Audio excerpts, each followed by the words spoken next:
ஒரு சிறுவன் யானைகள் கூட்டமாக ஒரு கயிற்றில் கட்டப்பட்டிருப்பதை கண்டான். பெரிய பலமான யானைகள் கூட தங்கள் கால்களில் கட்டப்பட்டிருந்த மெல்லிய கயிற்றை அறுக்க எந்த முயற்சியும் செய்யாமல் அமைதியாக நின்றிருந்தன. சிறுவனுக்கு ஆச்சரியம். இவ்வளவு பெரிய யானைகள் ஏன் ஒரு சின்ன கயிற்றை கூட அறுத்து கொண்டு ஓடவில்லை என்று பாகனிடம் கேட்டான். பாகன் சிரித்து கொண்டே, இந்த யானைகள் குட்டியாக இருந்தபோது இதே கயிற்றால் தான் கட்டி போட்டேன். அப்போது அவைகளால் இந்த கயிற்றை அறுக்க முடியவில்லை. கயிற்றுடன் போராடி தோற்று போனதுதான் அவற்றுக்கு நினைவிருக்கிறது.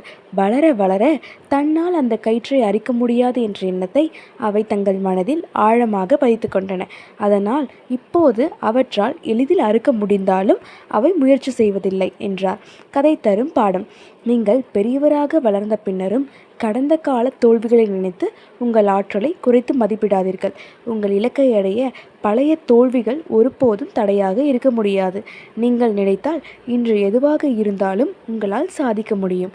முயற்சி செய்யுங்கள்.